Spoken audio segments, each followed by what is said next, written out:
भगवान शंकर का संवाद कहता है, शिव तत्व कहता है कि बचपन में अगर हम भगवान का भजन ना कर पाए हों तो जवानी में भगवान शिव का भजन कर लेना चाहिए।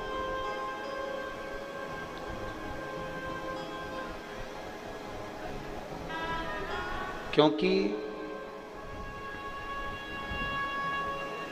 जवानी में जो कमाया जाता है वो बुढ़ापे में खाया जाता है। जो हमने जवानी में कमाया है,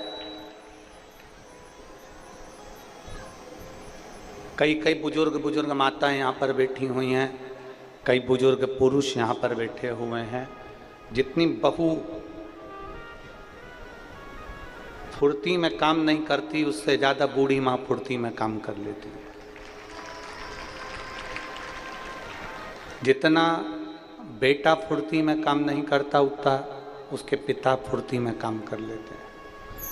लोग क्या कहते हैं कि साहब पुराना घी है। बोलो, सही बोला? क्या बोलते हैं? पुराना घी है। और खूब इन्होंने उस समय पे देसी घी आता था तो खाया था, तो आज तक चल रहा है। तो तुम्हें कौन ने मना करा कि तुम देसी मत खाओ? तुम भी खाओ, पर काम उतना ही करो जितना बुजुर्ग कर रहा। अभी से जवानी में ऐसे हो गए कि मेरा घुटना दुख रहा है, मेरी कमर दुख रही है, मेरे पाँव दुख रहे हैं, मेरा सिर दुख रहा है, मेरा हाथ दुख रहा है, मेरा पाँव दुख रहा है।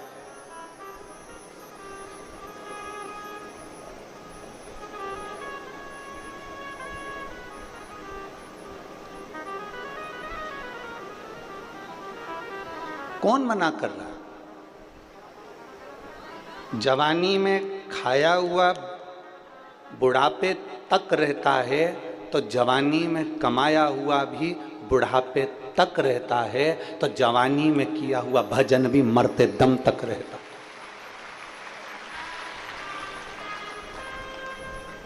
जवानी में खाया हुआ जब मरते दम तक, बुढ़ापे तक रहता है, शरीर में बल रहता है, काम करते रहते, फुर्ती बनी रहती है।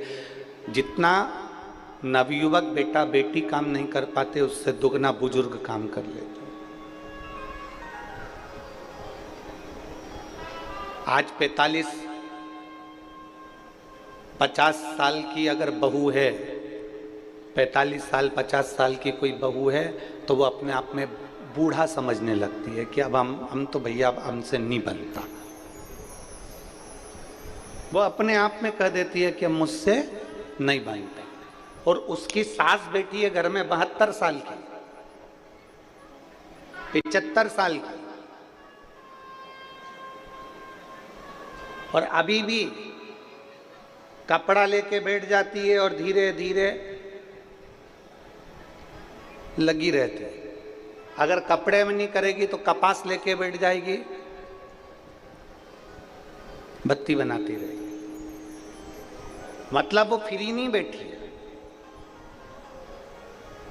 काम पूरा करने के बाद बहू अपने कमरे में सोने चली जाती है, पर बूढ़ी माँ अपने कमरे में सोने कभी नहीं जाती। वो हाल में बैठी बैठी शिव महापुराण की कथा सुनती रहेगी, पर कमरे में सोने नहीं जाएगी। क्योंकि वो अपने आप को अभी बूढ़ी नहीं समझती है। और आप 45 साल 50 साल की आयु में आप बूढ़े समझने लगे।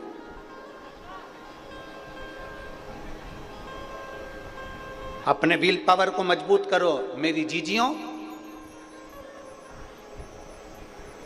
45 साल की उम्र में तुम्हारे घुटने खराब हो रहे हैं, 45-50 साल की उम्र में तुम्हारी आंखों से दिखना कम हो गया, कानों से सुनना कम हो गया, कहीं कोहनी दुख रही, कहीं पीठ दुख रही, कहीं कमर दुख रही, कहीं हाथ दुख रहा, कहीं पांव दुख रहा। प्रयास करो, मेरी जितनी जीजियां बैठी हैं और जितनी यहाँ पर 35, 40, 50 साल वाली मेरी जीजियां जितनी बैठी हैं, अपने आप को बूढ़ा कभी मत समझना। और जितने मेरे जीजा बैठे हैं, अपने आप को बूढ़ा मत समझना। अभी तो तुम्हारी जिंदगी की वो दौड़ चालू हुई है जिस दौड़ में तुम्हें आगे बढ़ना है।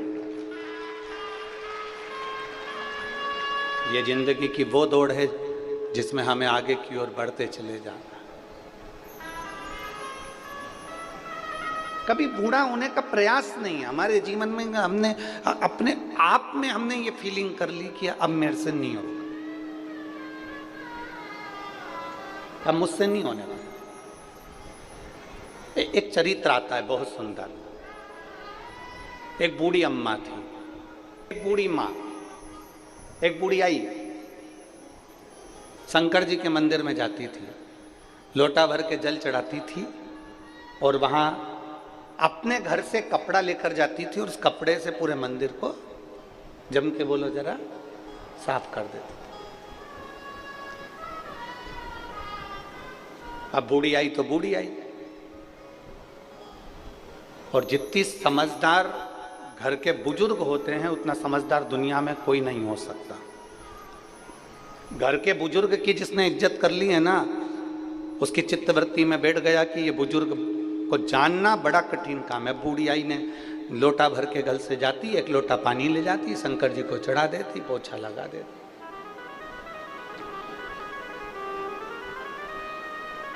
एक साल, 2 साल, 5 साल, 10 साल, 15 साल उसके लोटा भर जल चढ़ाते चढ़ाते निकल गए। 19 साल निकल गए उसके पानी चढ़ाते चढ़ाते। एक दिन वो लोटा रखी और लोटा रखने के बाद वो कपड़े से मंदिर को साफ कर रही थी, और कपड़े से मंदिर को साफ कर रही है, लोटा रख दिया है, और साफ करने के बाद जैसे ही आई तो उसका लोटा गायब हो गया। अब तुम उस बूढ़ी माता की ओर मत जाओ, अब तुम अपनी ओर जाओ। तुम्हारा लोटा अगर कोई ले जाए तो क्या होगा? अब ढूंढ रही है, लोटा मिल नहीं रहा, खूब ढूंढा, नहीं मिला, खूब प्रयास करा, नहीं मिला, घर चली गई। दूसरे दिन उसकी सहेली आई, चल शंकर जी के मंदिर, नहीं जाना। बस 19 साल मंदिर गई है और लोटा गायब हुआ, मंदिर गायब, नहीं जाना।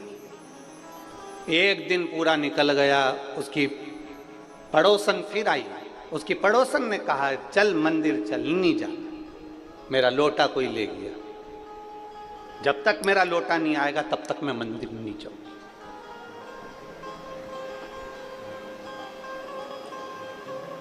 3 दिन निकल गए, मंदिर नहीं गई।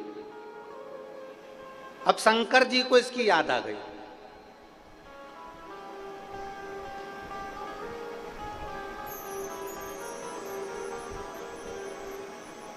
मेरा लोटा जब तक नहीं आएगा नहीं जाऊंगा। इतने में भगवान देवाधिदेव महादेव इसके घर पे पहुंच गए। शंकर भगवान इसके घर पे लोटा लेकर, शिव लोटा लेकर दरवाजा बजाया, बुढ़िया बाहर आई, कौन? लो तुम्हारा लोटा। ये मेरा ही है? हाँ। तुम कौन? शंकर भगवान बोले मैं शंकर भगवान। दिख नहीं रही? जटा है, 3 नेत्र हैं, सांप डला हुआ है, मृगछाला पहने हुए। बुढ़िया बोली मैं कैसे मान लूं कि तुम शंकर भगवान हो? तुम्हारे पास में कोई आईडी प्रूफ है, कोई प्रमाण पत्र है, कोई प्रूफ करने की बात है? अब शंकर भगवान बोले मेरे को क्या प्रूफ करना, मैं तो शंकर भगवान। नहीं, मैं नहीं मान सकती कि तुम शंकर भगवान।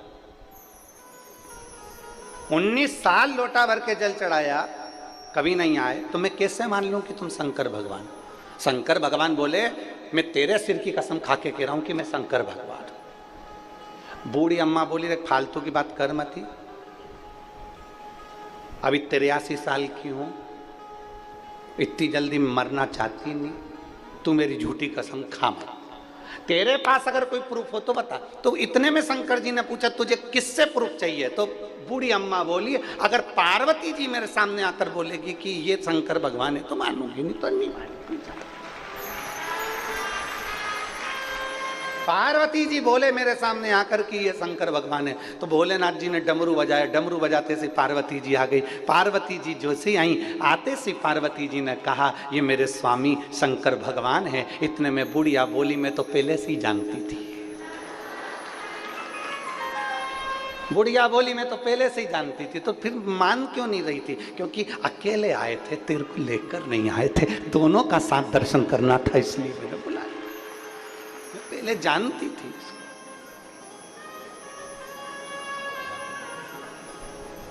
भक्ति, विश्वास, दृढ़ता इसी को कहते हैं।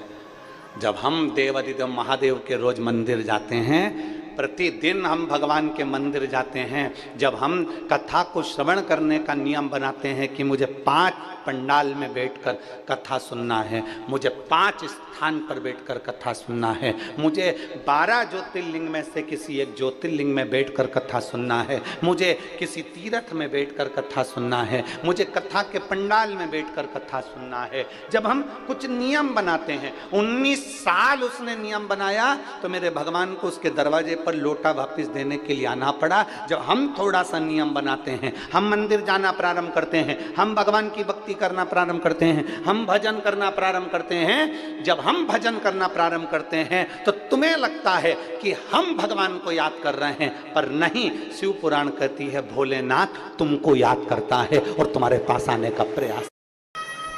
मेरे शंभु, मेरे त्रिकालदर्शी, मेरे कैलाशी, मेरे अविनाशी शंकर तुम्हारे पास में आने का प्रयास करते हैं।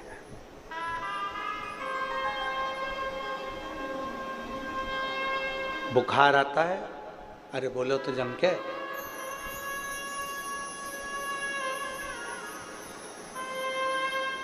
सिर दुखता है, पेट दुखता है, बुखार आया, सिर दुखा, पेट दुखा, शरीर में कोई सा भी कष्ट हुआ, सबसे पहले छूटता क्या है? शरीर में कष्ट हुआ तो सबसे पहले छूटता क्या है? बुखार आने पर आज मेरा शरीर ठीक नहीं है, आज मैं मंदिर नहीं जाऊंगी, आज मेरा सिर बहुत दुख रहा है, आज मैं भगवान की पूजन नहीं करूंगी, आज मेरा पेट दुख रहा है, आज मैं मंदिर नहीं जाऊंगी, आज मेरा शरीर में कष्ट है, मैं कथा में नहीं जाऊंगी। तो एक, जब तुम सिर में दर्द हुआ तो मंदिर छूटा, पेट में दर्द हुआ तो मंदिर छूटा, बुखार आया तो मंदिर छूटा। इतना तेज बुखार था तो भी डॉक्टर से पूछ रही है क्या खाऊं, मेरे को बहुत तेज फीवर है। पेट दुख रहा है तो भी डॉक्टर से पूछ रही है, मेरा पेट 3 दिन से बहुत मरोड़ खा रहा है। डॉक्टर बोले ये दवाई खाओ, ये चीज खाओ। इसके बाद फिर पूछा खाने में क्या खाऊं। डॉक्टर ने भी मन में सोचा मेरे प्राण मत खा, घर जा। अब विचार करिए, सिर दर्द हुआ तो मंदिर छूट रहा है, पेट दर्द हुआ तो भगवान का मंदिर छूट रहा है, बुखार आ रहा है तो भगवान शंकर का मंदिर छूट रहा है, शरीर में कष्ट है तो मंदिर छूट रहा है, घर में विवाह है तो मंदिर छूट रहा है, घर में कुछ तकलीफ आ गई तो मंदिर छूट रहा है, घर में कोई ज्यादा काम आ गया तो मंदिर छूट रहा है, ज्यादा मेहमान आ गए तो मंदिर छूट रहा है। खाना नहीं छूटा, पीना नहीं छूटा, कपड़े बदलना नहीं छूटा, नहाना नहीं छूटा, मुंडा धोना नहीं छूटा, डेंटिंग पेंटिंग नहीं छूटी, छूटा तो केवल देवाधिदेव महादेव का दरवाजा छूटा।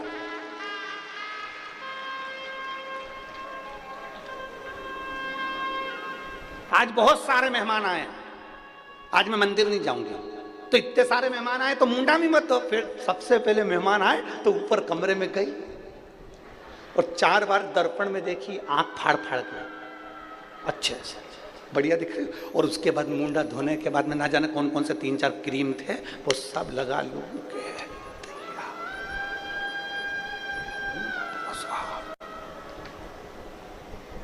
दर्पण के सामने आ गई। पति से कहती उठो, जल्दी आओ इधर, जल्दी आओ। पति ने बोला क्या हो गया? मेहमान आए। तो अच्छा है ना, इधर तो आओ, जरा मेरी साड़ी नीचे खींच देना पीछे से, जल्दी आओ। और वो पति बेचारा लेटा हुआ था, सोया हुआ था, बेचारा आया नीचे से और ये बढ़िया पटली वटली लेके कांच में देख रही, और थोड़ा सा नीचे, और बढ़िया पल्लू लेके थोड़ा नीचे, थोड़ा और नीचे।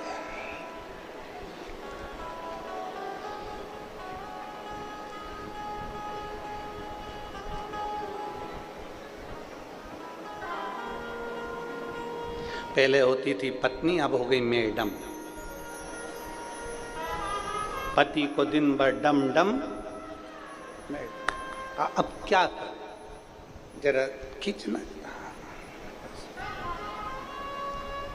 पति भी बेचारा क्या बोले, बोले तो क्या।